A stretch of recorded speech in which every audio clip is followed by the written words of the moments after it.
Humanianity, a new religious call. Humanity,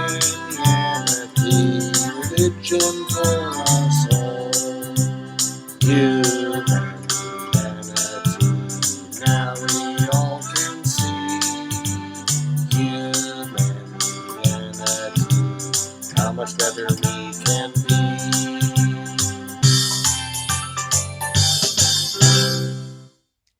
Hi, I'm Bill Van Fleet, and this is Humanianity Conversation number 94, recorded on January 6th, 2020. It is the third recorded conversation with David Whalen, an advocate for objectivism. We again continued to explore the differences in our worldviews, this time not only with regard to some foundational issues, but also some more advanced ideas, especially related to government. There you are. Hey, Bill. Yeah, you can hear me okay? Yeah, I can. Good, good. Yeah, well, I'm so glad we're going to continue because you have some interesting concepts for us to try to work on and see what understanding we have and so on, the objectivism foundations and so on. Mhm. Yes. Do you have any initial thoughts or ideas as to how to proceed? Well, started reading your book too that you wrote, and I read the chapter on causality and explanation. Uh-huh. So, actually, I thought that was really good. Um, I think with objectivism, it wasn't really any different. I think the only thing with objectivism, the difference would be that, well, not really. I found it more in the line with like John Locke's book on understanding humanity, human understanding, was that through our experience, our sense perception, as we see reality and through experience, we know what reality is. And sometimes it might not be all the way correct.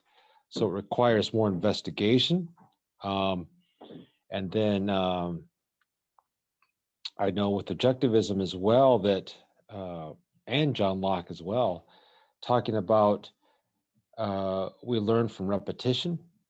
Um, so that was really good. I didn't have, especially the explanation part was really good. Um, um, I didn't see any differences right there. Um, Yeah, well, actually,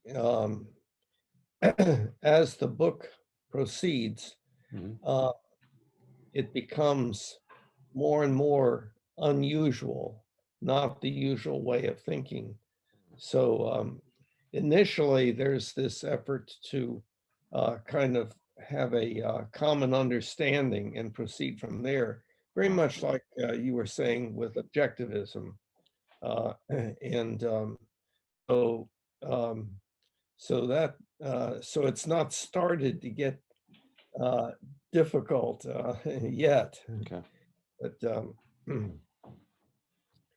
um, well, have you thought of any um, other like lines of inquiry that you'd like to pursue? Um, Yeah, the one thing I wanted to talk about was, and we talked about a little bit before, was maybe abstractions, ideas. For example, we were talking about what is North Carolina, mm, so um, we as humans name the state, we create a state, and we use that for our knowledge, so we can understand a concept of a state, so we can have a reference to it. Um, but that that would not necessarily be an entity in itself, but more of a concept so that we can, as humans, have more of the ability to, I guess, conceptualize, to create units and groups and things like that. Uh, for example, like in the Marine Corps, you take a platoon of Marines, 40 Marines. The platoon itself is not an entity, but the 40 Marines that make up what we would call a platoon to give it its identity or to name it would make that up, but platoon itself is actually not an entity, but the men who make it up, those are real Marines making up what we would categorize as a platoon. Am I making sense there a little bit? Well, I think I kind of know what you're talking about, but a basic source of ambiguity in my understanding is starting to use the word concept and conceptualize. And so I'm not sure that we have a similar view of that. I know what it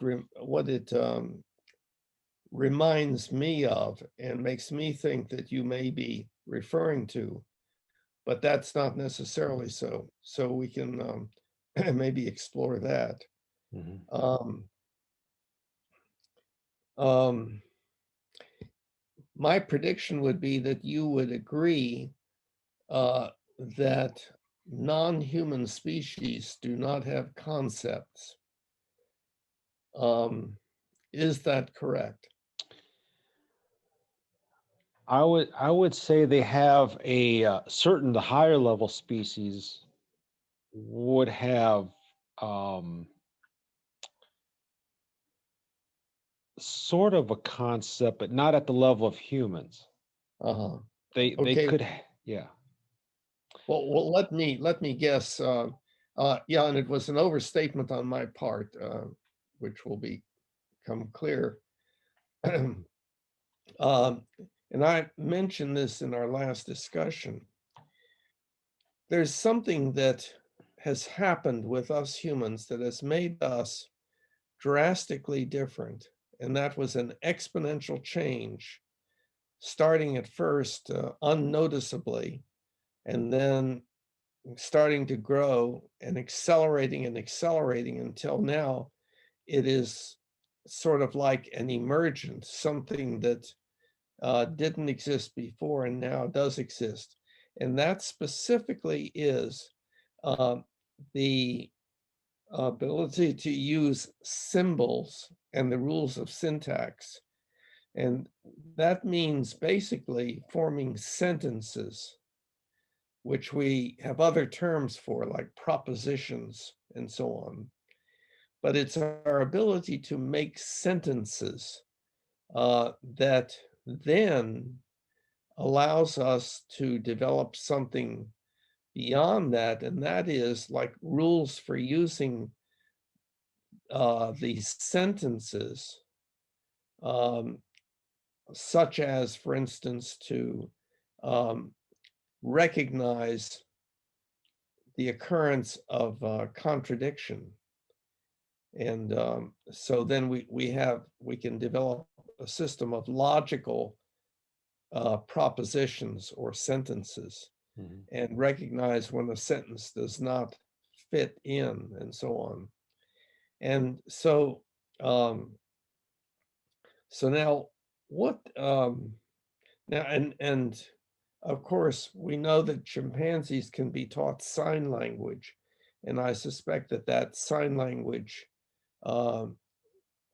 is to a great extent symbolic, so that the chimpanzee is using symbols and rules of syntax, understanding them and so forth, maybe not speaking them vocally, but doing the same thing with gestures. Um, so now what the reason I'm bringing this up is because I have the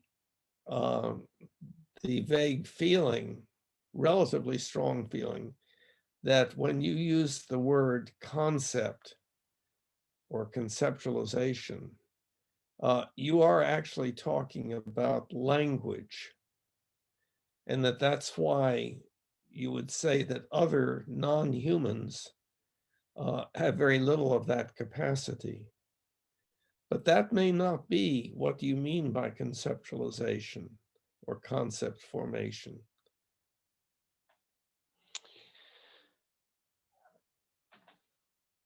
Yeah, maybe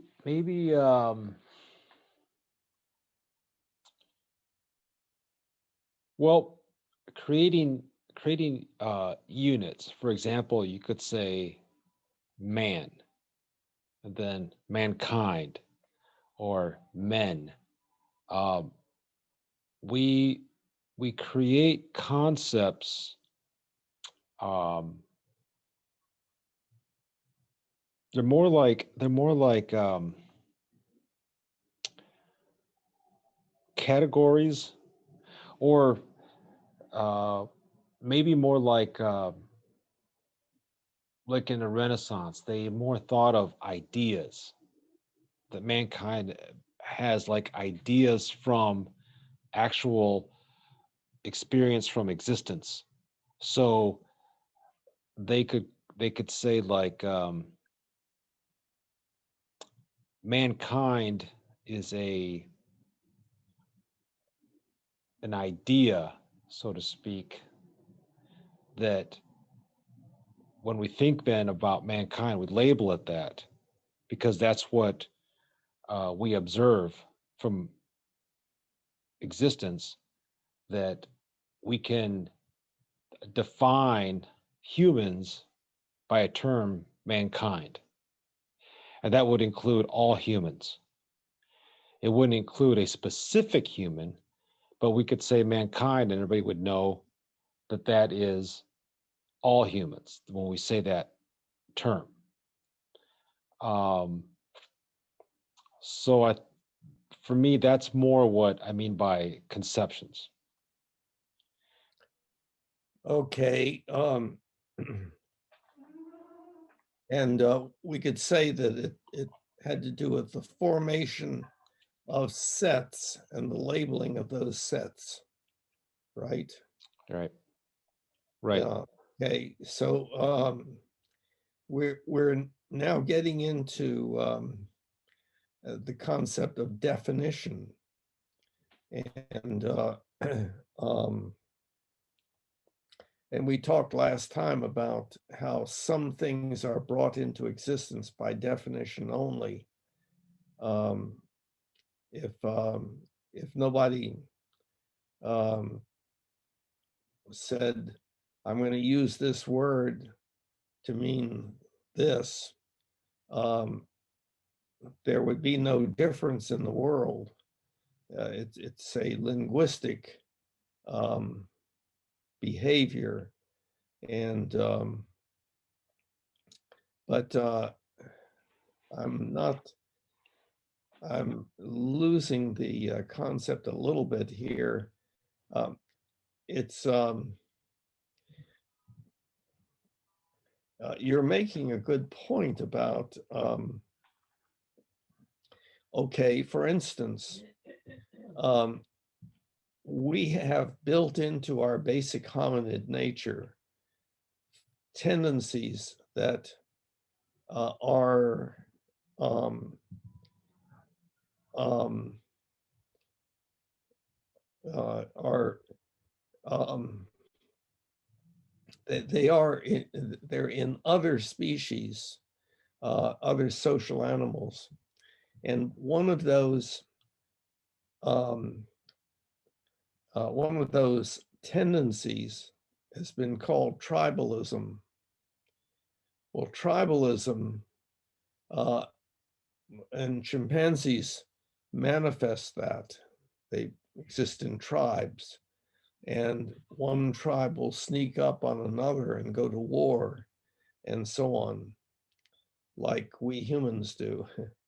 And that does not involve any linguistic, any vocal use of symbols. It does make a lot of use of signs. They watch each other and get their cues from each other and so forth. Okay, so we could say that it was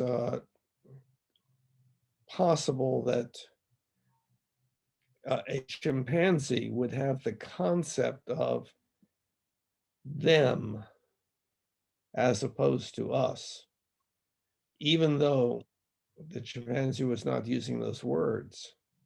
So my initial impression that that you were using concept formation and related words to speak about our linguistic capability, I'm now thinking that was not correct. So it has to do with that we and other animals can indeed come to recognize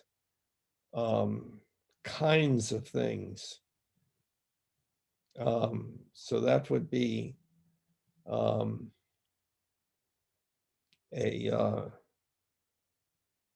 like an animal could develop the concept of a snake, and whenever it saw a snake, it's one of those. So But that's I think where we're different, where humans can get, where we start to part from that, is that we can start to combine where even the higher species of animals can't. They can have a conception like we were just talking about, but for example, humans, we can start to combine things that we, for example, we can start to combine different things that exist, and we can start to combine them to make a new definition of something. For example, like you take the metal gold. So as humans, we learn about gold. We can start to conceptualize its color, it's what it's made out of, how it reacts to heat, um, the different properties that are all involved with gold, and then we can just classify it and name it. This is gold, even though it has a bunch of different things that are involved with it. And animals can't do that. They would just conceptualize that it's just something yellow that's shiny there, but they wouldn't be able to go beyond that. Where humans, I believe we can, and that makes us different from the animals.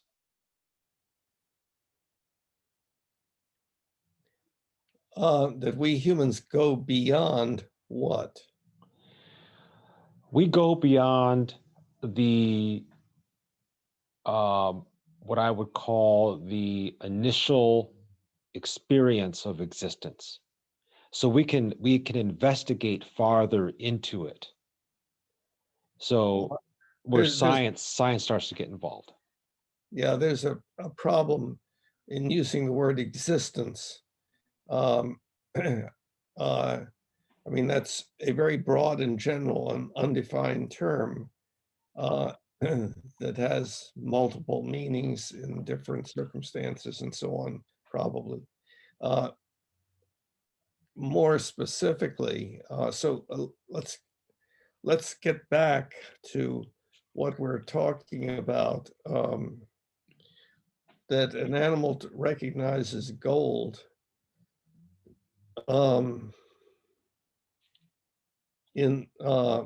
But we recognize it in some different way.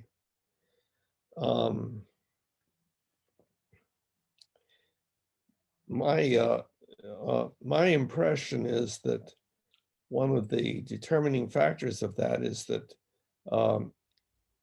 we assigned it value, and then that's way down the road as far as how that gets accomplished.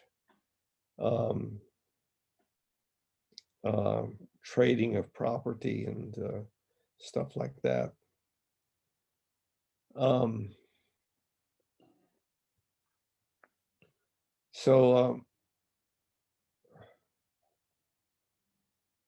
See, what I think the difficulty I'm having is in understanding what basically we're referring to and whether that includes verbal or linguistic processes or phenomena that other animals generally do not engage in. Although there's a lot of communication, amazing communication, actually. And I am not real knowledgeable about that particular area. Like you take a huge flock of birds that is flying in a very coordinated way in some particular pattern that has value to it, and how the birds communicate that and how they receive the communication and so on is something that's something I don't know anything about. Right. Yeah, I think with the objectivism, the one thing, I'm not sure if you knew it or not, but objectivism is an atheistic philosophy.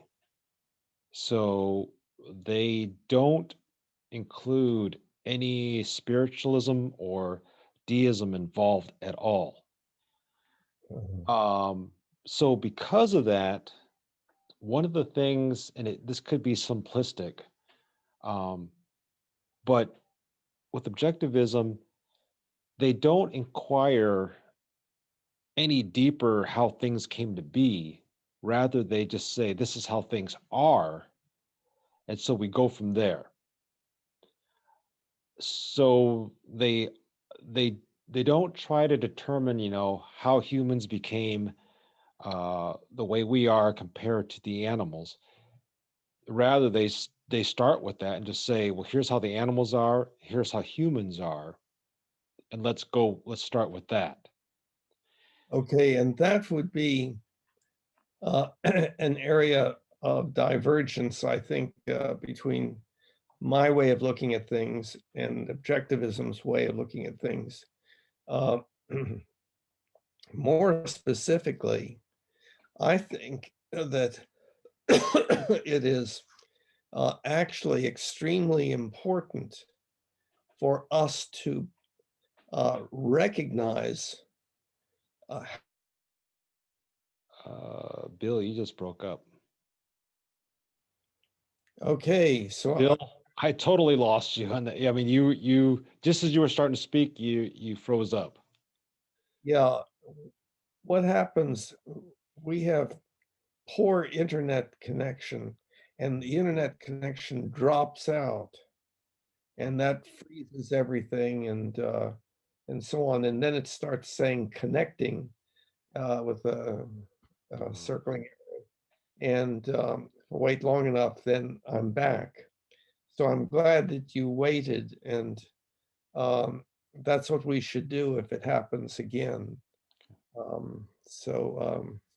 Now, of course, I have forgotten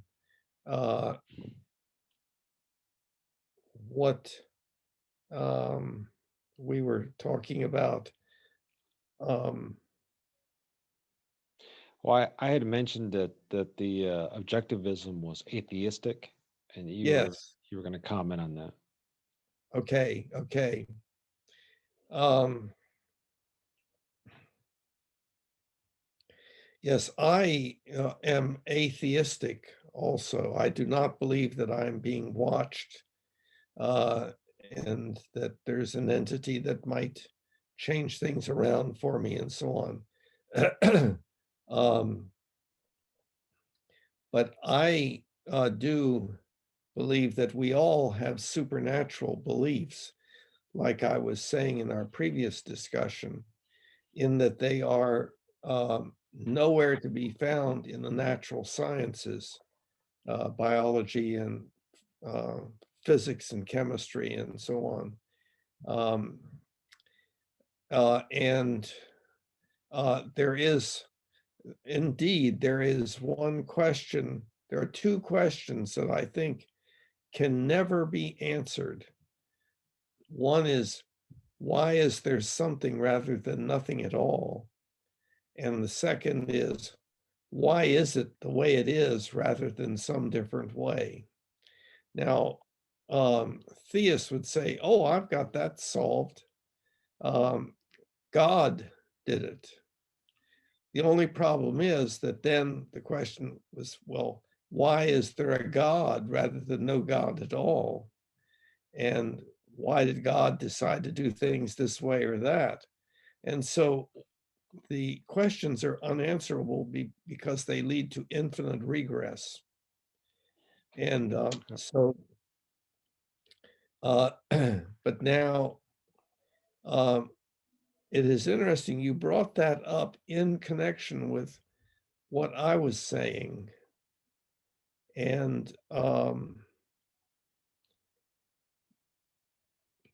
it was like what I was saying was sort of caused you to think, oh, but we don't believe in God.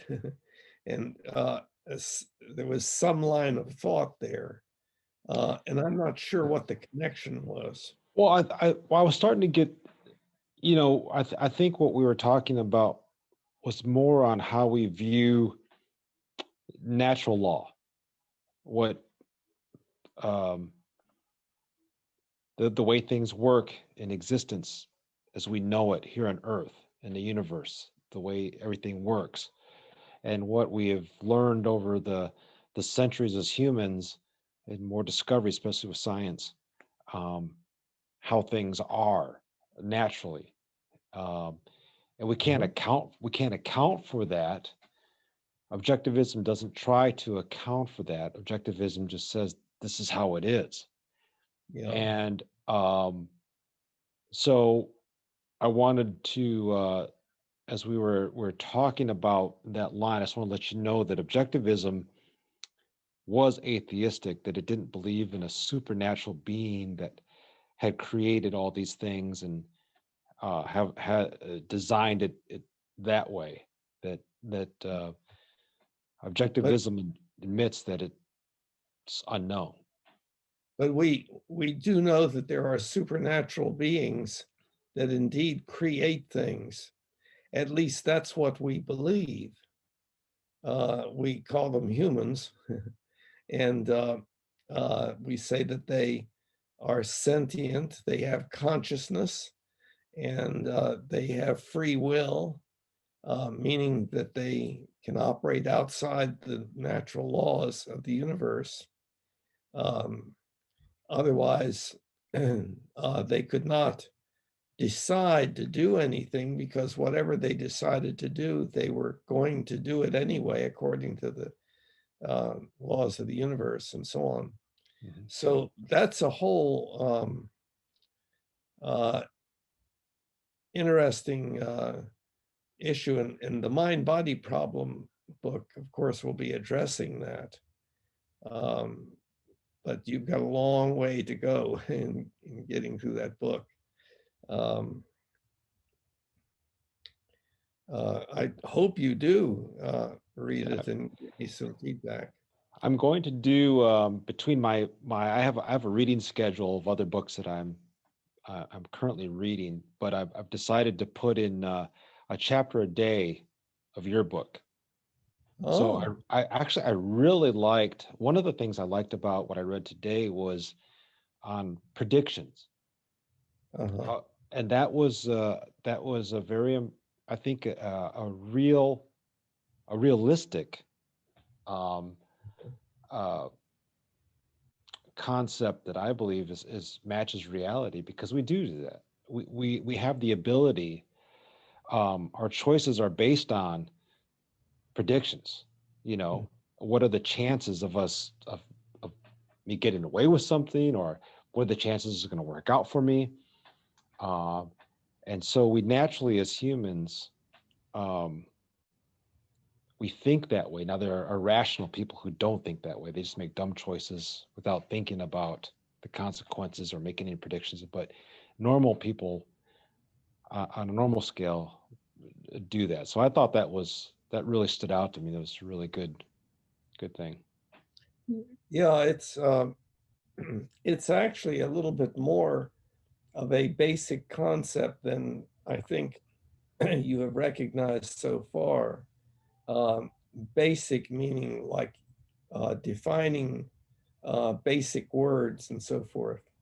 So belief um, is, well, actually, belief is described in great detail in the chapter on determinants of behavior in book one. Hmm. And so that might be a good chapter to throw in at some point. Um, the chapter after it has to do with ethics and so on. But the mind body problem book goes specifically into things that the first book does not address. And um, but at any rate, um, so taking the natural science viewpoint of us being molecules arranged in a particular way, and so on, with a nervous system and um, all of that. There is a basic concept um, of belief uh, that has to do with the nervous system being changed in such a way that there is a potential change in behavior in situations. Um, so I take a look at some very primitive or, well, let's say primitive for the time being, uh, examples of belief. Um, when you are driving down the road, um, your hands are making movements. And one of the beliefs that you have is that if you turn the wheel counterclockwise, the car will turn to the left. You have, quote, learned that. So now it is operating in your nervous system. And it is, you can see that there is a prediction involved. If I do such and such, then such and such will follow. Um, when you are not driving, when you're doing something else, that belief is not active. But when you get back in the driver's seat, it becomes active again. And so a belief can be active and inactive. Also, it can be in conscious awareness or out of conscious awareness. And I would say that your movements of your hands are the operation of beliefs outside of conscious awareness. You're not aware every moment of why you're turning the steering wheel in a particular way. Now, on the other hand, well, okay, so it can be conscious or unconscious. But what it does is it's a determinant of behavior, the programming of your nervous system by previous experience. And there may be some beliefs that we could say were actually inborn, a belief that certain situations are dangerous or something. And there would be no clear dividing line between those, but primarily what we're talking about in talking about beliefs is what we have, quote, learned. In other words, it is a response to what we have gone through. And so we can take a rat out of its cage and put it in a maze, and we can put food to the right. And before long, the rat's behavior changes when put in the maze. The rat begins to turn right.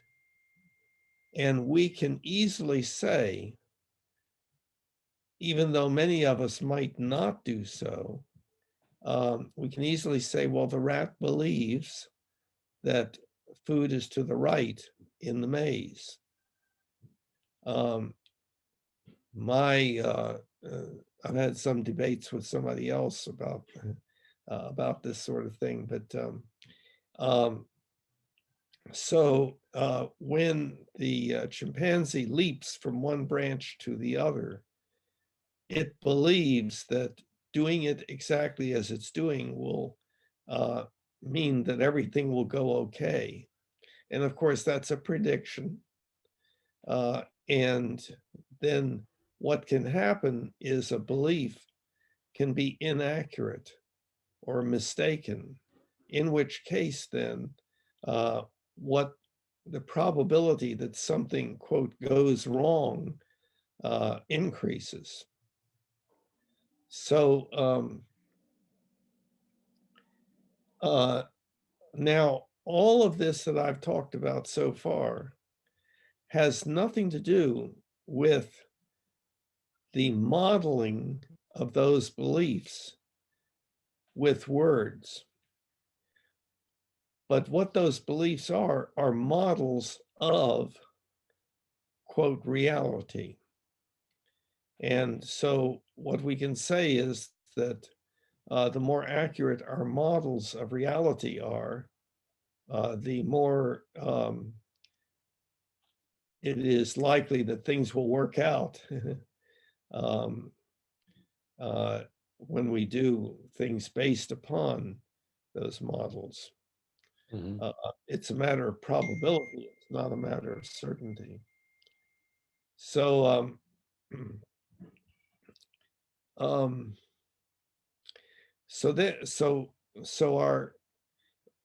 so we don't have any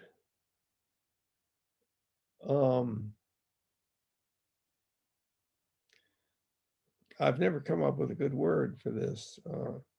We don't have any connection to reality other than our models of it, our beliefs about it, and our perceptions of it. And so, you have three people looking at an object, and what each of them sees is slightly different. So they can't all be the same thing. So you've got three objects there, and then a fourth one that is the object in reality, but there's no aspect of the object in reality that is not in some way converted into a model in the mind of the animal or the person having something to do with that quote bottle. And so that's all that is covered in detail in the Mind Body Problem book. So then we can model those models by putting them into words and into mathematical equations, which again are models. And I forget whether, I think you've not read the chapter on models yet. Yeah, I think that comes next. But it's an important concept. So a very foundational belief, a very foundational idea, let's say, for me and recommended by me to everyone in the world is that of belief. And then another very foundational idea is motivational states.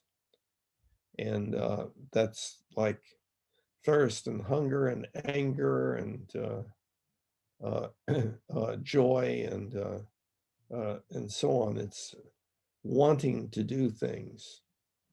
So generally speaking, beliefs can be modeled with sentences.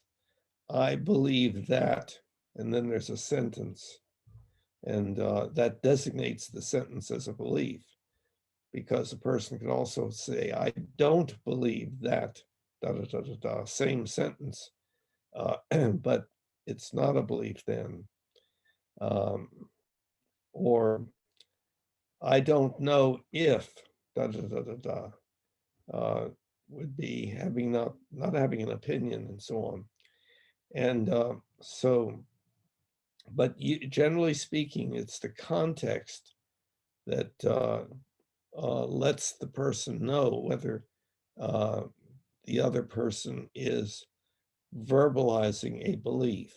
So we don't say, I believe that, every time we form a sentence. And so then the other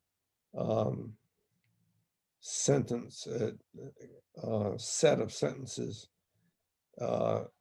would be ones that have the word want. I want to do this. I want to do that. I'm motivated to do such and such. And so I may want to eat, but I may believe that eating will be harmful if I do it now. So that will make me want to not eat. And so then there will be a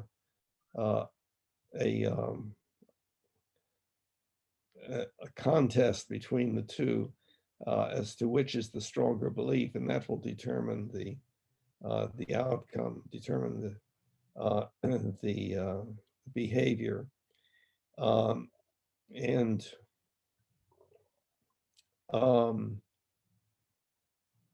then one class of belief is ethical belief, and that's generally modeled by sentences that have the word should in them, or ought, or the right thing to do, or something like that. And then there's a motivational state that's attached to that, or is produced by that to greater or lesser extent. And that's the motivational state referred to by philosophers as the, quote, ethical sense. And it is the wanting to do something because of the belief of it being the right thing to do, or what the person should do. and then that motivational state is in conflict with others. Yes, but such and such, and it may be weak, like, well, everybody does a little bad, or it may be very strong. Well, of course, I'm not going to do it. It's not right, and so on. So that's kind of clarifying how I see things, and my belief and intention is that that way of seeing things, if fully understood by anybody, would be something that they would agree with. They might not agree with certain things at a higher level if we're talking about a hierarchy of beliefs from the foundation upward, or I see us having kind of foundational beliefs to some extent, like the trunk of a tree, and then there's divergence in the form of branches and twigs and so forth, and that's people disagree with regard to various issues and so on. So Yeah, no, I mean, I'm following what you're saying. Now, with objectivism, you can have beliefs, but beliefs not necessarily would be attached to reality. So objectivism at this point becomes more rational, a form of rationalism, where it can says, you back up a minute, because I did not understand when you're talking about beliefs attached to reality. Would that be any different than my saying that beliefs can be accurate versus inaccurate? no, you're. I think your verbiage right there is what objectivists would agree on. Yes, beliefs, they would use different words, but I think what you're saying is correct. That, for example, let's say you have a person who has good vision, and then you have a person who's colorblind, and they look at a rose. The man with normal vision sees it as red. The man who's colorblind sees the rose as gray. Now, both believe they're seeing the right thing. But when we scientifically look at it, we know the man with the normal vision is seeing it correctly.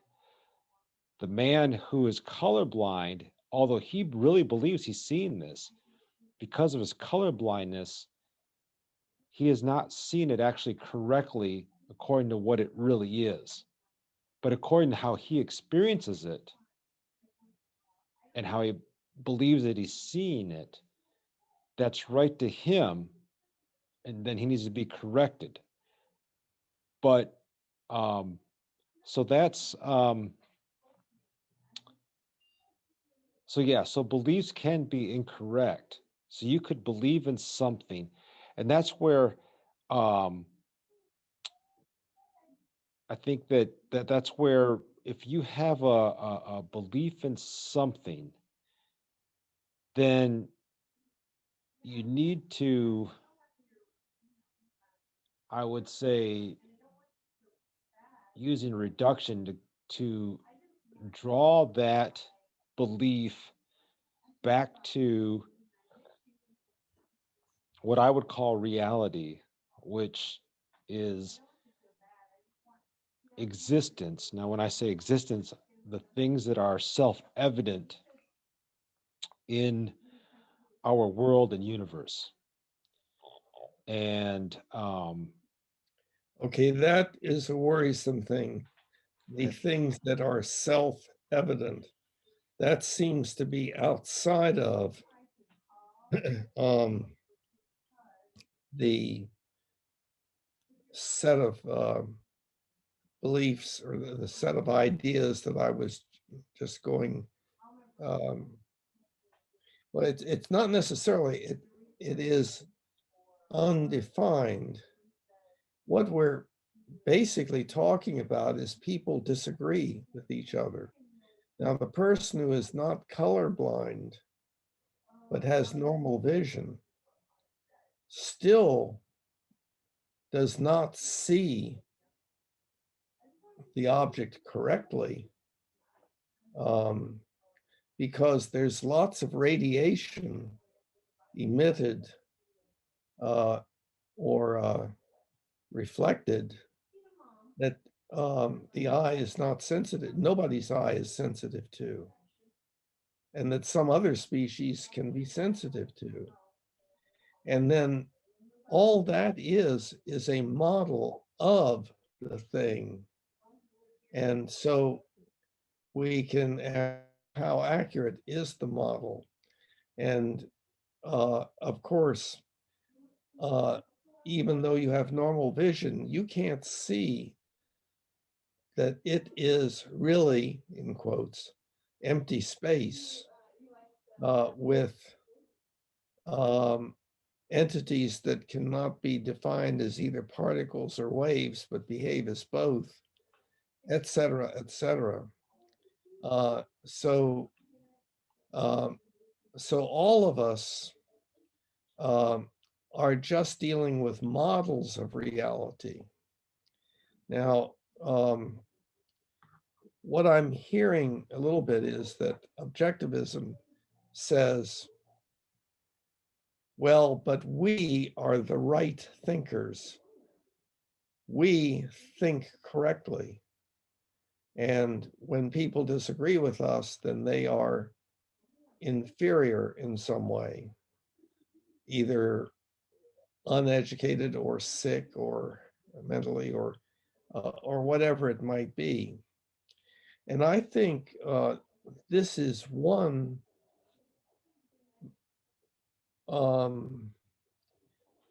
very important thing to recognize, that we are a hominid species that is a dominance hierarchy species. We have a strong need to feel looked up to and a strong need to not be looked down upon, and a strong tendency to make alignments with others that say, well, we are the good ones, the others are the inferior ones, and so forth. And so we develop, we can't help developing some degree of self-esteem from our belief system, especially if our belief system is that of a group to which we belong. And that's another, example of tribalism and so on. So, but that doesn't mean that objectivists are wrong. And it doesn't mean that all objectivists have a lot of their self-esteem based upon, well, I am an objectivist, so I know what reality is, and I am above the others that are like sheep, or whatever it might be. So it doesn't.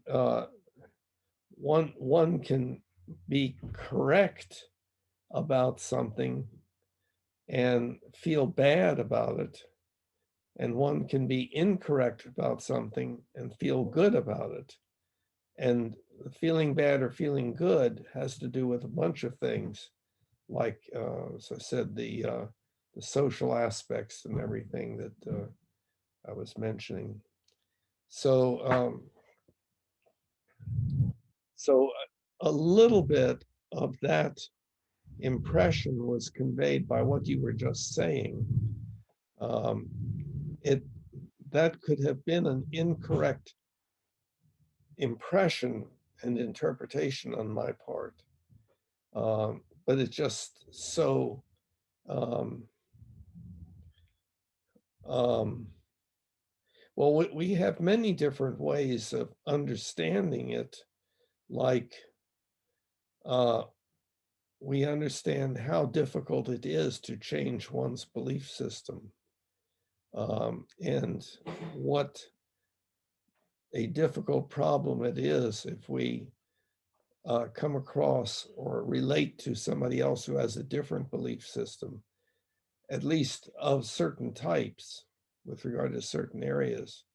And then we have tried to make adjustments to that, especially like postmodernism, which says, well, what's true for you may not be true for me, and vice versa. So let's just go have a beer. We won't fight each other. So and that's a very important problem, because um, what we absolutely need to do is to come together as a species and um, work out, so to speak, work out our differences, but in ways that don't involve exterminating the person with the different opinion. So, so that's kind of a central issue in the Humanianity project, that I have going on. So,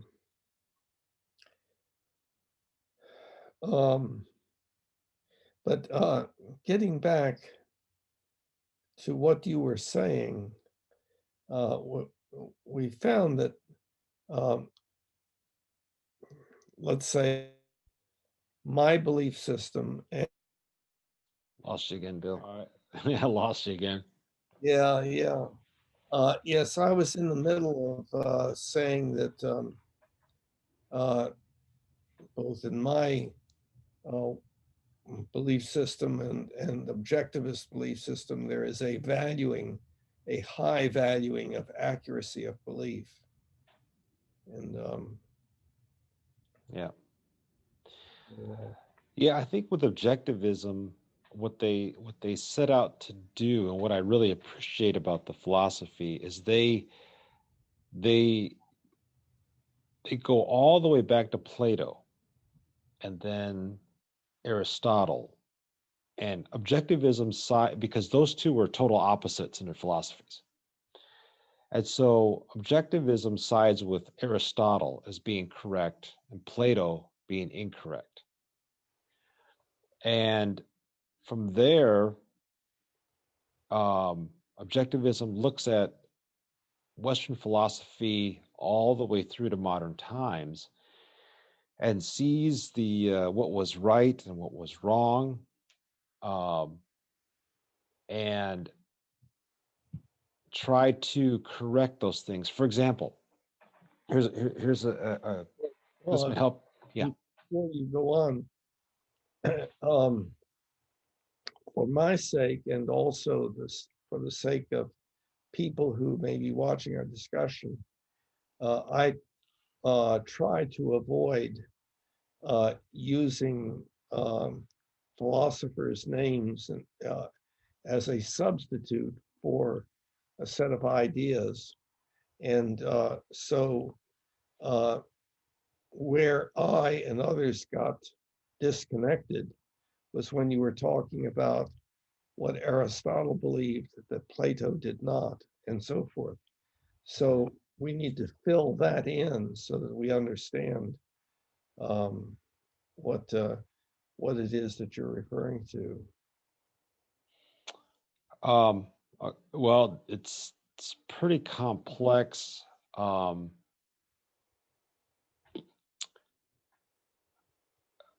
I guess in a general sense,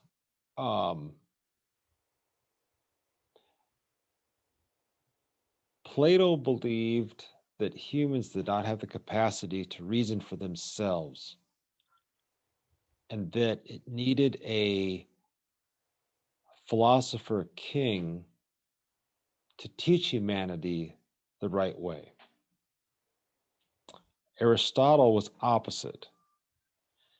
Aristotle believed that humans had the capacity to reason for themselves and to pursue um, what they believed was right for themselves.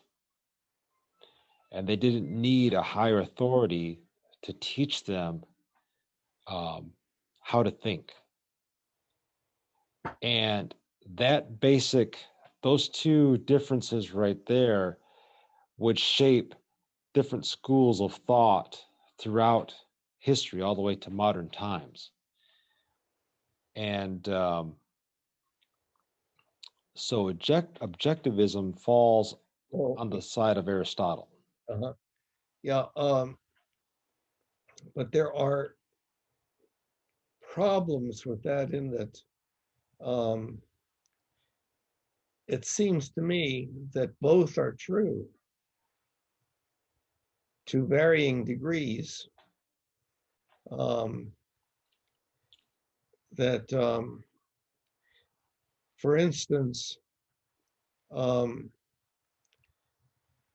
the people who, quote, think for themselves in any advanced way do that by virtue of what they've been taught, either in formal education or in discussion with other people, um, or going to a church or equivalent religious institution, and so on.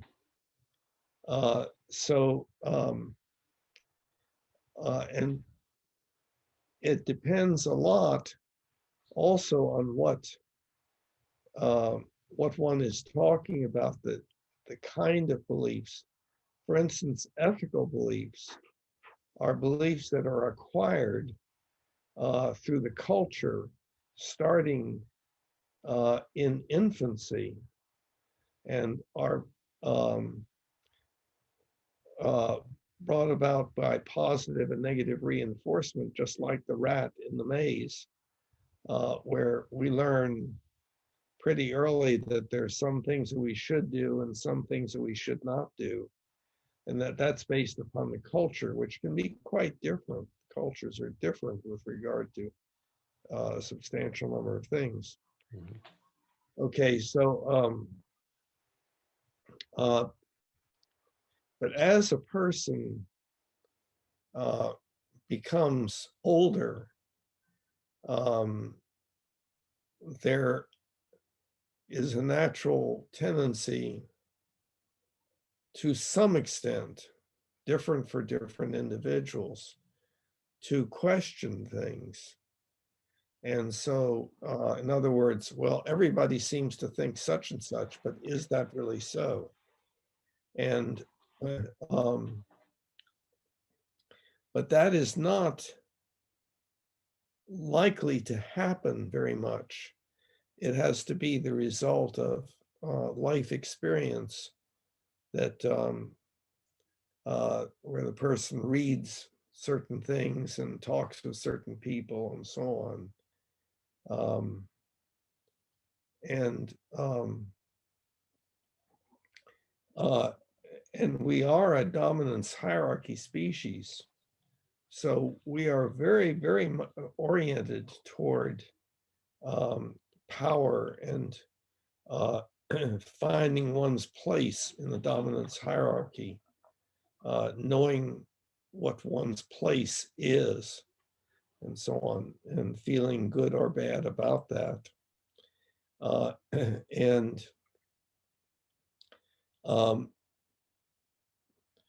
that's kind of the normal thing, but we are moving somewhat out of that to a different kind of ethics, the social contract. I think I talked about that last time, which is a different way of doing things, democracy being an example. And we're not very good at it. And many people don't pay much attention to it, and so on. We're seeing a lot of that these days about how strong opposition is and the tendency to believe in authoritarianism and so on. So to say that humans are either in one group or in another group, one group being those that think for themselves and the other being those that are led like sheep, or however it would be phrased, I don't think is accurate. I think that both are true of all of us, but with varying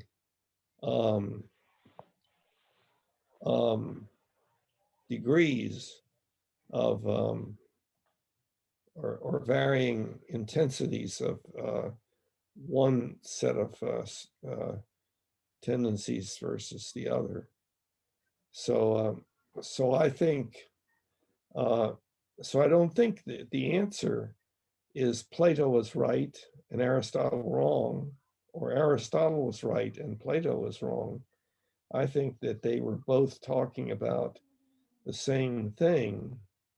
And we're dealing with the issue of what are we capable of? And that's what the Humanianity thing is about, because I see us humans as being just a toddler compared to how we will be when we're really grown up. If we get there, we will have to fully understand who we are, i.e., hominids like chimpanzees and gorillas and so forth. And yet we can ethically modify those tendencies built into us that cause so much pain, suffering, disability, and early death. So no, I understand. I totally agree with that. You can see that throughout history of mankind, of the known history that we know. But you see, like, there's been certain periods where man has excelled and then regressed. For yes, example, you look at the Roman Empire. When it first started, it brought a lot of civilization to a lot of barbarian tribes and areas where there's just nothing. They were, sacrificing their children and, very barbaric, like the Germans, for example. And the Romans were a highly intellectual, um, what we would call a more modern civilization at the time, for their time, with different ideas about government and laws and things like that, and economics, so forth, where the barbarian tribes, they didn't even think about those kind of things yet. But then after the Roman Empire falls, you see the regression into the Dark Ages, and but then after the medieval times, you see the Renaissance taking place and the Enlightenment, and also you see man progress again. But then you see after the Enlightenment period is over, and it lasts for a while, you start to see a regression of mankind again, going back to um, sort of a non-thinking dark ages in some sense again. But then, so we need another enlightenment to take place, I believe, to revive mankind. Yeah, you say non-thinking, and I would believe that we are always thinking about to the same degree. It's what we think about. That's a good way to state it. Yeah. Yeah, and it really has more to do with certain kinds of thinking, and I would say that the kind of thinking that is most relevant to what we're talking about has to do with ethics and has to do with social organization. So,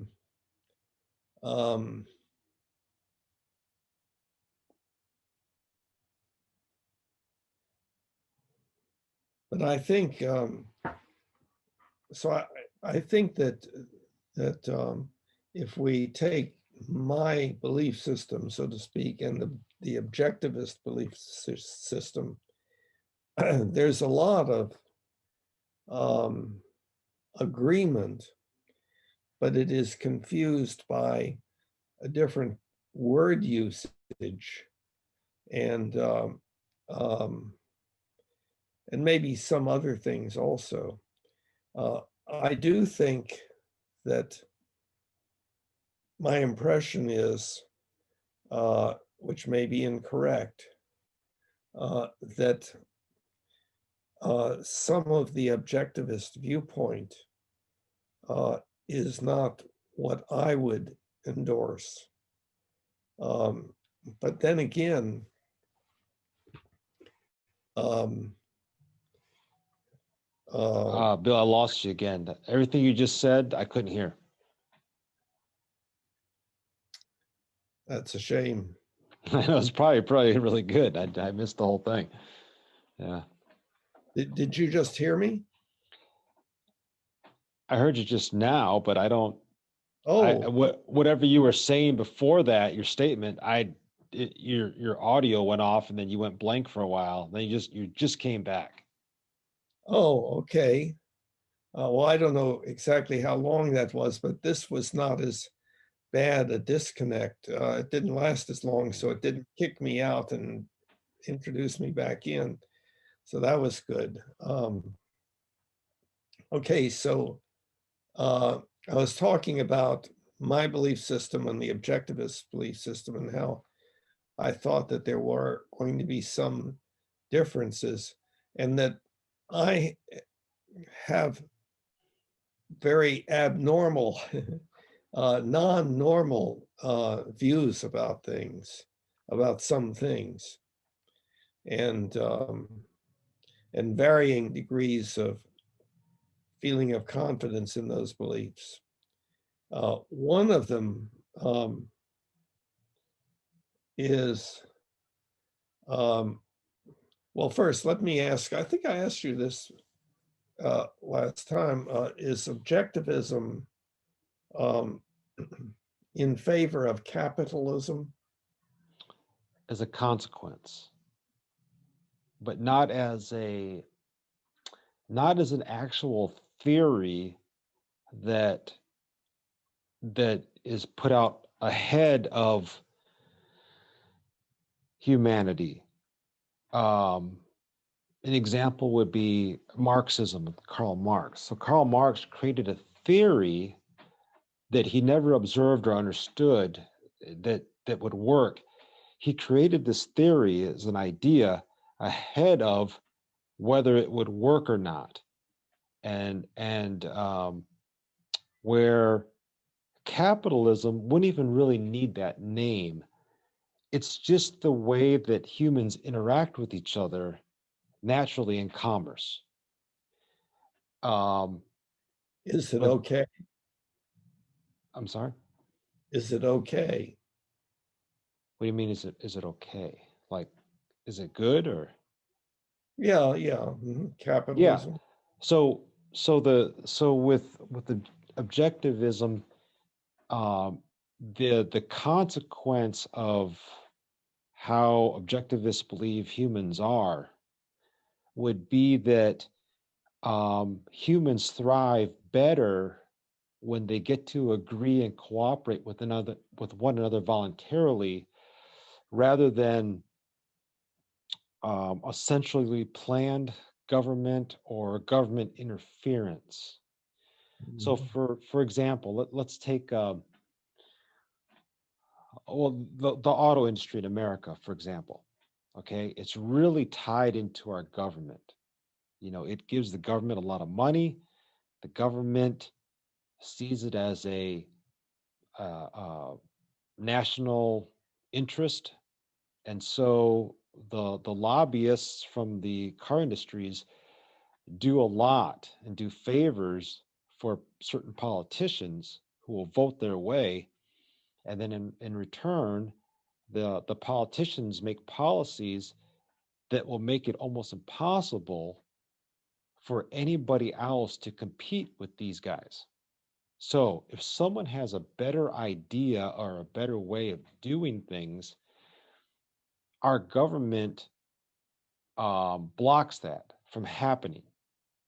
Well, under capitalism, that wouldn't be allowed. If someone has a better idea or a better way of doing things, they should be allowed freely to do it.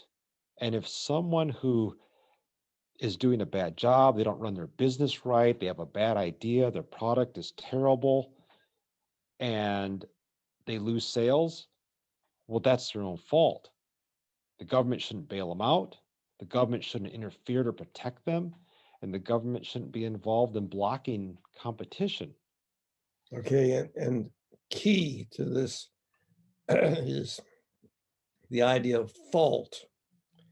In other words, if this person is doing badly, it's his or her own fault. And that justifies somebody else doing real well. Now, I have recently posted that capitalism is an accepted form of slavery, and there are people who indeed are thinking differently from and beyond that. We're thinking about the one that I'm familiar with is the Venus Project, resource-based economy, where money is not needed and everybody has what they need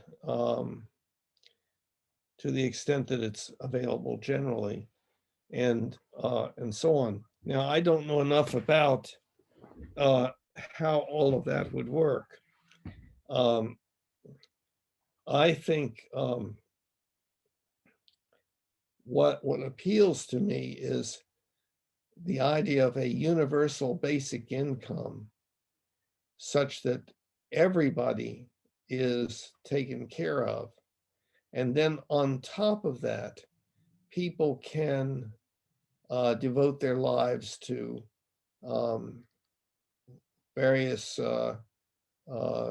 things that appeal to them, whether it's art or sports or internet technology or whatever it might be.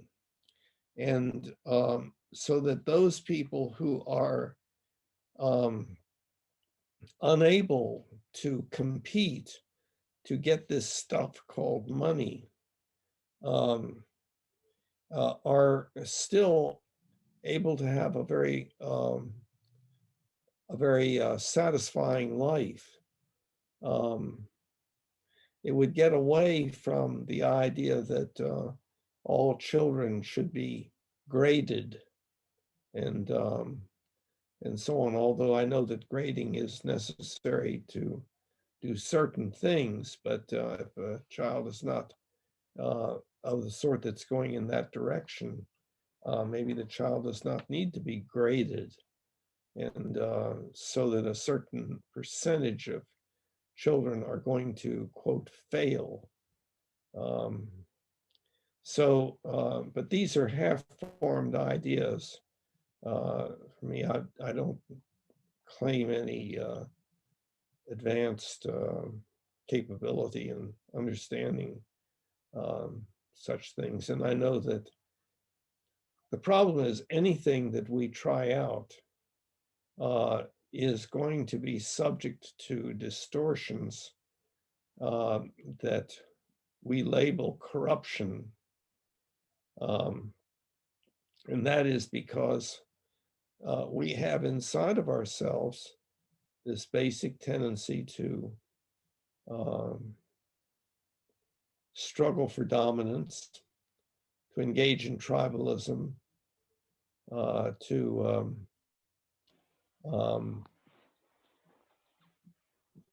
maintain ourselves as high as possible in the dominance hierarchy, and have our self-esteem based upon that, and so on. So those are my thoughts about that. And see, okay, and here's where I see objectivism as going down a different path from me, because I have concern about these people that the objectivist says, well, that's their own fault, you know. If they are not proficient at something and making a good living and everything, it's their own fault. But we objectivists, we are capable. Well, we are not only just capable, but also we have the right set of beliefs, and so on. So I think government is important. I think our working together as a species to develop our procedures such that everybody benefits is important. But the government that we look at currently is not ideal. And what most of us would say would be that there is so much corruption of it, that we're always talking about corruption. Well, corruption would mean deviation from what is expected according to the model, the idealized model. But I don't think the idealized model has been yet worked out. I don't think democracy as we know it, like for instance in this country, is the best legal system. I think we can see that it has quite a few flaws in it. Yeah, I think the original intent was to have objective, clear, defined laws that would be upheld by the judiciary. But over time, what has happened is the judicial branch has become part of the executive branch now, Mhm. and that's why the judicial branch, instead of taking law objectively, now it depends what party they represent, and they'll make judgment calls based upon the political party that put them in there. And that right there is a major, I believe, corruption and justice. There is no justice then. Right, I know what you're talking about. However, I think the problem is that any of those people in the judicial system are people, and the people in a party band together because they tend to have the same beliefs. Now, I think that that's not entirely true. I think that that there's some tendency for people to say, well, I don't accept everything my party believes in, but it's so important to win so that things will go our way rather than their way, that I have to take a stance that is partisan. So, but again, because just because our government has such horrible problems associated with it, doesn't mean that government is the bad thing. We have a tendency to create things and then because we, the creators of those things, have all of these imperfections and unfortunate tendencies, they get into the things that we create. And then we turn around and blame the things that we create as having a bad effect on us. That's true, like with religion. You know, we work together to try to be good and happy people. That's the basic function of religion. But the religions are created by us, and we are talking high-tech ethical chimpanzees. And so our religions are going to have all sorts of authoritarianism and everything in them. And it's only as we as a species improve with regard to those tendencies that the things we create will also improve. Although the things that we create can help us to do that improvement. So take anything that is anything that is organization on a large scale, and it's going to have the stuff that we hominids have inside of us. It's going to the tribalism and the struggling for dominance and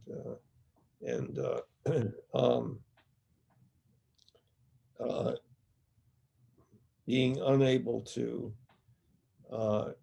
share and compare ideas that are different and so forth, and really benefit from that. There's some tendency for that, but it's so much the other way because we are the other way. So Yeah, no, I agree. Um, and I think objectivism, for example, objectivism doesn't hold to any political party in the United States. A lot of objectivists, if they see that both parties are just being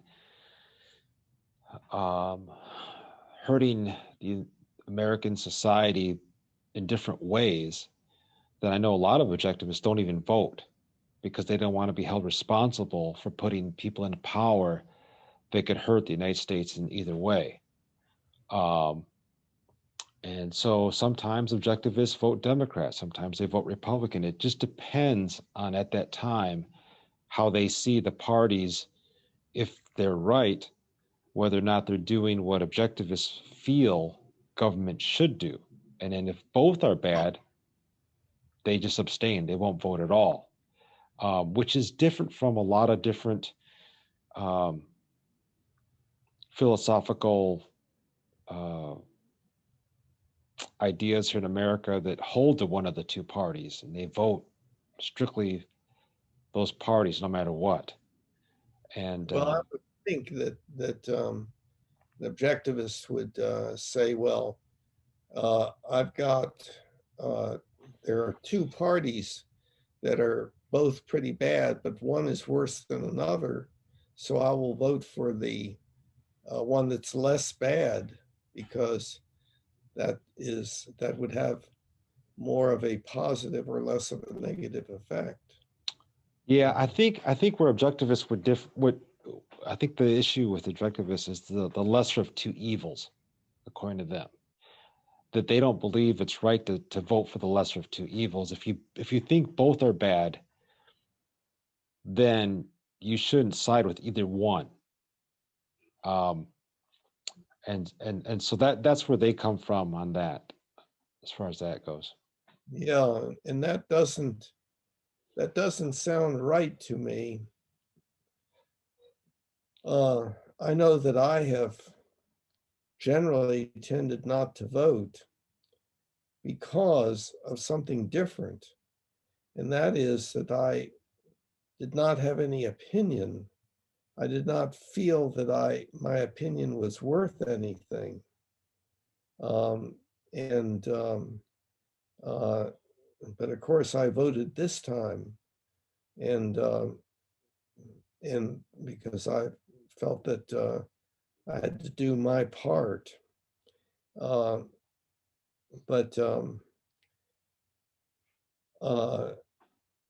to say that no, do not side with the lesser of two evils, to me does not sound right. It does not sound like a good ethical principle. It optimizes things being more evil. Well, that would be the case. I think that would be the case if objectivists were a passive group and then didn't try to influence America with their beliefs. So objectivists are very active in trying to teach Americans about their philosophy, and trying to get America to adopt it. So with that, they are active in that way, but they would, because of their beliefs, objectivists couldn't vote for something they felt was wrong. So I think here's a good example. And this just happened with the recent discussion I had with somebody. They were like, they asked me, said, well, why don't objectivists vote Republican? Because aren't Republicans capitalists? And I had to correct them. And I said, Republicans are not capitalists. That's why objectivists don't vote for them. If they were, then objectivists would probably vote for them. But Republicans are nationalists. They're not capitalists. And so that because of that, because objectivists are against nationalism, they couldn't vote Republican right now, the way the Republican Party is. And they couldn't vote on the Democrat side for other issues, especially with their Marxist tendencies, because that would go against what objectivists believe as well. So you have Marxist tendencies. What specifically would that be? I think more of the expansion of government and more of the government programs, and more of the class warfare that they promote, and the race warfare. Now, there's a difference between where we need to make, since all humans are equal,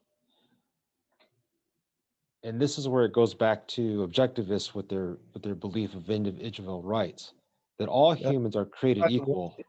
Yeah, by the way, that I don't think in any sense is correct. Okay, I'm telling you just what objectivists believe, why objectivists would, so objectivists would say that all humans are equal in that regard. So they're against racism, but at the same time, they don't think it's right to promote a race above another race. That is wrong.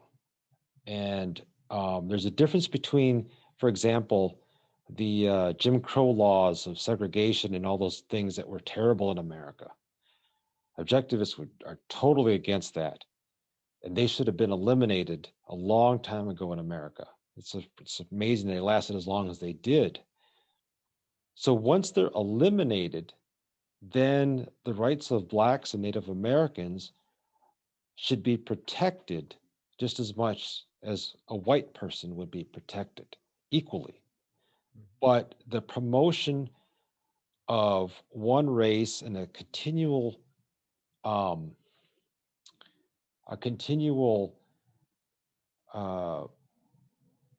just a continual saying that we still have race issues. We still have to promote this um, race problem, uh, the class warfare, for example, and the race warfare that has to go on is exactly what Karl Marx and Engels uh, promoted. And then they promoted a what they stated that an anarchy would have to take place, and then after the anarchy, a natural evolution of um, a democracy would take place amongst humans equally. Yeah, And and that goes against our basic hominid nature. Uh, the idea of social contract or democracy is a very new and fragile sort of thing. It's not consistent with the basic way that we are, and so on. Rolling back a little bit, I wanted to ask you, uh, um, so objectivists, would they be for or against Medicare for all?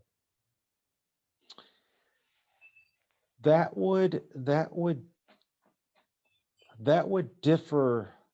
Most objectivists would say that privatization of medicine is the best way because it would reduce the expense, um, because there'd be more competition and better services. So they would first go with that option. However, they would say that if, for example, we had a true national healthcare system,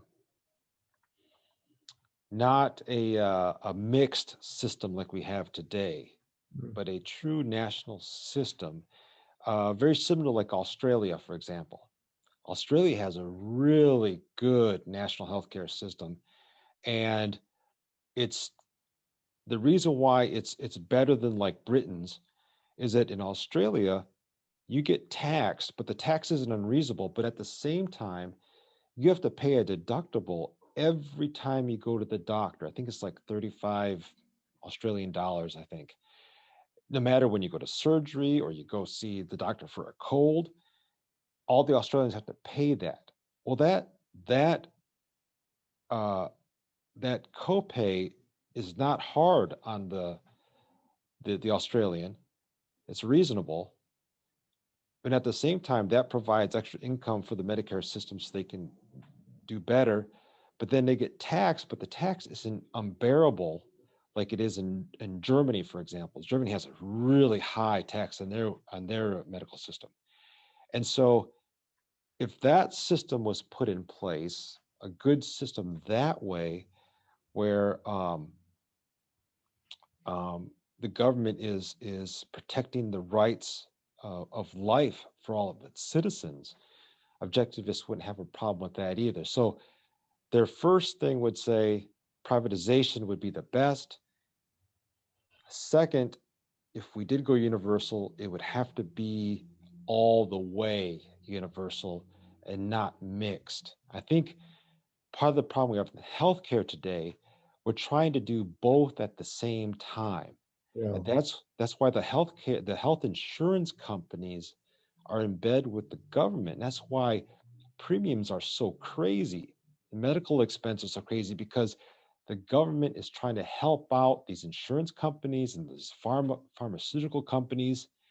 And then those pharmaceutical companies and insurance companies are taking advantage of the government's help. Mhm. And so in America, our healthcare system, we're, we're not either way. We're right in the middle. And I think that's the problem with what we have today. Yeah. What about your impression about the disparity of wealth with many people homeless and or just making it, and then a few people having uh, most all the money and so on? What's your impression? Yeah, now that's why objectivists we hold to a laissez-faire a form of capitalism versus the mixed economy that we have in America today. With what we have today is the government, like I talked about before, doing favors for big industry, and then in return, those big industries do favors for the government to get protection. And so that's why you have this disparity because these big guys are protected from competition. So, for example, let's say you have, let's say you take GM or something, and they're protected by the government, and they just put out terrible automobiles. But then you have another guy who's really smart, and he has a really good vehicle that could be economical, it could last a long time. And he has this great idea, but because GM is so tied with the government's going to help GM in preventing this new car maker from coming in and giving his ideas to the American people, a better product. And so um, in America, because the government is so influential into our economy, it causes a lot of these issues that we have, where if the government was out of it, um, objectivists believe that all Americans, although still everybody's on a different scale, but in general, everybody could move up in together rather. So you would have a win-win situation rather than the win-lose situation, which we have now in America. And a lot of the issues we have is from the government interference. And um, you know, so for example, there's government programs that keep people poor and almost homeless, like our welfare system and our Section 8 housing programs. They do nothing but create ghettos. And How they do say, they do? well, have you ever gone to neighborhoods where there's Section 8 housing? It's No. not, they're not good places. They are terrible because they give the people a small amount of money just to barely survive on. And then these people get used to that and they never have the incentive to get out of that and go beyond that. Now there are people who do, but a lot of them don't. They get uh what's the word I'm looking for? They get dependent on the government rather than trying to go out and do something for themselves. And so so America, we're mixed. We're not we're not all the way free, and we're not a capitalist country by any means. Um, we are a mixed economy, and so I think the way we're set up now, what we've evolved to, is creating this disparity, um, which is unfortunate, especially in a country like us. What we founded our principles on. We shouldn't have this, but we do. We have a lot of homeless issues in a lot of big cities. New York City, San Francisco, for example, has a huge homeless population. And the government keeps throwing money at it, more money at it, and it doesn't do anything. So um, I What think, should happen? yeah, What should happen? I think now this is where this is why I hold to the objectivist view. Um, I believe that America needs to turn back to a to become a capitalist country where the government's primary job is only to protect the rights and the safety of its citizens and not make policies that tell us how we need to live, or to protect businesses from competition. Um, I don't know if you remember a long time ago where Microsoft, where Hillary Clinton was going after Microsoft, saying that it was a government protected monopoly. And she was right. They were. And she was just saying that we need to allow competition against Microsoft rather than having the government say, well, Microsoft, because everyone uses it and we need the internet and we need their, Word and all these other programs that everybody uses it, that we really can't allow anyone to come in and disrupt that. And Hillary Clinton says, well, that's why we have antitrust laws, because we can't have the government protecting certain businesses from competition. We need competition because that's how we advance and we get better ideas and better ways of doing things. So, Well, of course, what we are discussing is way up the hierarchy, and I'm not.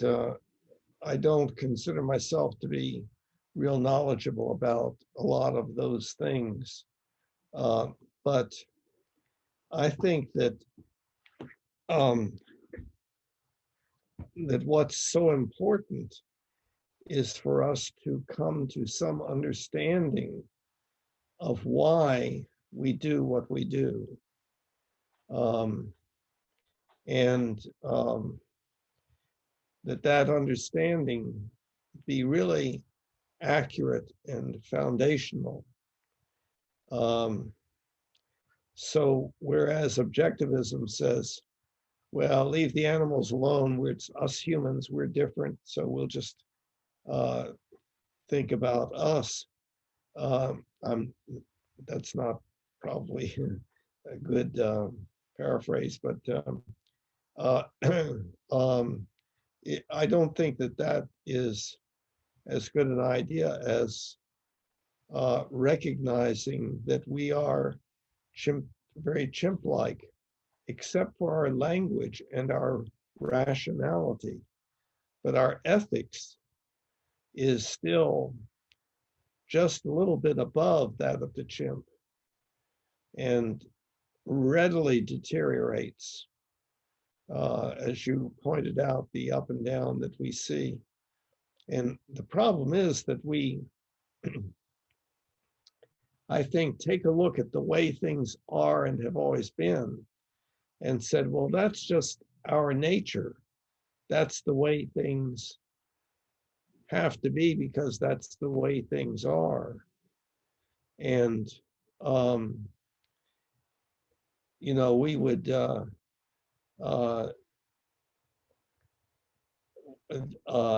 if we're if we are at the very beginning of an exponential change, then it's very easy to see how we would not be convinced of the worthwhileness of working on such a project to get us far better than we have ever been.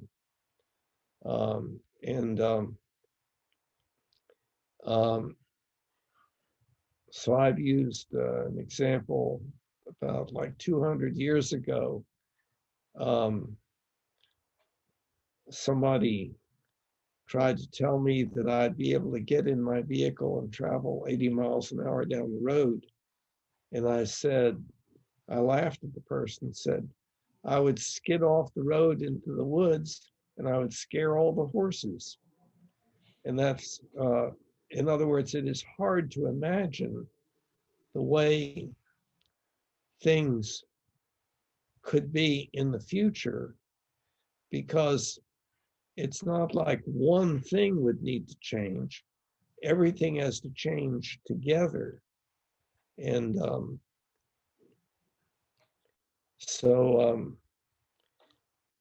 so I'm So I of course think that since the basic problem that we're dealing with is that we still have the ethics of the chimp to a great extent, authoritarian ethics, that we're going to need to change our way of viewing ourselves in that regard, and that will result in substantially different child rearing procedures. And I think we are changing our child rearing procedures. Uh, there is movement. It's not like there's been no movement at all. Uh, but I think that it's very valuable for us to try to push this development in ourselves as a species. Mhm. And that involves understanding. We have to understand it. Yeah, and I think what happened towards the end of the Enlightenment period was that religion had a revival, and you see that in the middle 1800s, like in America and in Western Europe, and the Enlightenment had destroyed religion, organized religion, but then it came back, and when it came back, I think you see humans going backwards again, going back to the Middle Ages kind of attitude towards everything. And I think it's coming to a climax again where I believe that humanity needs another enlightenment to advance it. What this enlightenment will consist of may be different from the original enlightenment that took place, but I think there needs to be a breakaway from um,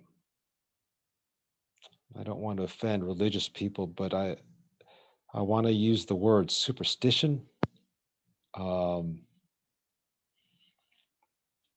um, or some sort of mysticism as the way that to break away from that again and to get as far away as we can from that type of thinking and get more into um, the thinking um,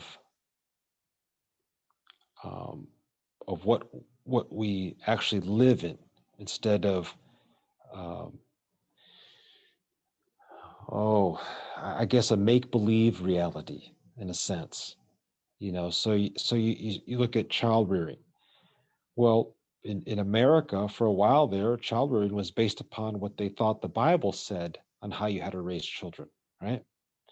And that really influenced America for a long time. Yeah, well, this is opening up a major interesting topic having to do with religion. And your views of it are normal. Mine are not. I think that that's something that maybe we could address. It's been about 2 hours, and I do have some things to do. So maybe we can just agree to meet again. Yeah. What do you think, next week? Yeah. Just let me know. And yeah, next week during the week, anytime. Okay. Well, it's been really good, and we've really covered a lot of material and so on. Uh, One thing I wanted to ask, by the way, have you at all explored the belief manual? No, I have not. Yeah. I was more right now. I'm concentrating on reading your book, the second book, and I want to Yeah. kind of absorb that first. Mhm. Yeah. So then I'll look at that later. But I really want to read what you wrote first, and Uh-huh. you know. Yeah. Okay. Yes. Well, the belief manual is a, I think, quite an achievement, but it may just be uh, washed away. It may not amount to anything, but it can amount to a whole lot. But it would take a little time to explain what it is. But anyway, it's of course on the website. There are different sections that are down at the bottom in the footer, and everything is explained. So, okay, well, it's been good talking with you. So we will go ahead and end the discussion and reconvene next week. All right. Sounds good. Take care. You too, Bill. We'll see you. Bye. Bye. You